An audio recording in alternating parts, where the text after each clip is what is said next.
Ameerpet coaching centres target audience ఎవరు, Madhapur coaching centres target audience ఎవరు అనేది మనం ఇక్కడ మాట్లాడుకుందాం. జనరల్ గా ఏంటి అంటే ఈ మోస్ట్లీ ఏంటి అంటే హైదరాబాద్ లో సాఫ్ట్వేర్ కోచింగ్ సెంటర్స్ మోస్ట్లీ ఈ రెండు, లేకపోతే దిల్సునార్ లో ఎక్కువగా ఈ సాఫ్ట్వేర్ కోచింగ్ సెంటర్స్ అనేవి ఉంటాయి ఈ 3 ఏరియాస్ లో. సరే బెంగళూరు అయితే మార్తాలి దగ్గర ఉంటాయి.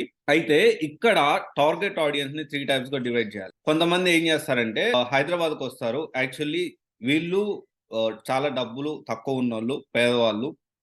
అండ్ వీళ్ళు ఏంటి అంటే వీళ్ళ నాన్న వాళ్ళ సంపాదన చాలా అంత ఎక్కువ ఉండదు. పేరెంట్స్ సంపాదన మరీ ఎక్కువ ఉండదు.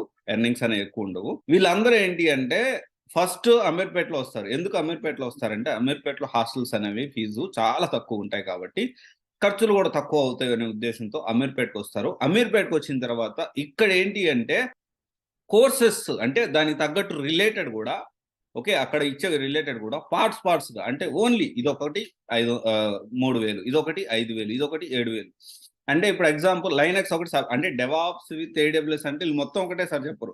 డెవాప్స్ లో సపరేట్ గా గిట్ ఓకే ఇదో 2000, గిట్ హబ్ ఇట్లా, తర్వాత కుబర్నెటీస్ ఒక 3000, తర్వాత యాన్సిబుల్ ఈ సపరేట్ కోర్స్ అదొక 3000. ఈ విధంగా ఏంటి అంటే పార్ట్స్ గా డివైడ్ చేస్తూ కట్టా కొట్టే తెచ్చాన టైప్ లో ఉంటుంది అనమాట. రియల్ టైమ్ అనేది ఉండదు ఇక్కడ. చాలా వరకు ఏంటి అంటే వీళ్ళు ఈ విధంగా పార్ట్స్ గా డివైడ్ చేస్తారు. మన వల్ల ఎక్కువ మంది ఏంటి అంటే కొంచెం ఓకే పోతే అంటే ఎక్కువ ఖర్చు పెట్టలేను, తక్కువకు వస్తుంది అని చెప్పి మాక్సిమం 80% పీపుల్ అలాగే ఆలోచిస్తారు.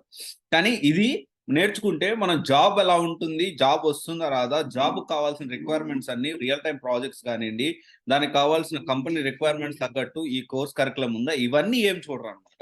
ఓకే. ఈ విధంగా కళ్ళు మూసి తెరిచే లోపల టైం అనేది వేస్ట్ అవుతా ఉంటది. బట్ ఏంటి అంటే Ameerpet coaching centres target audience అందరూ వీళ్ళే.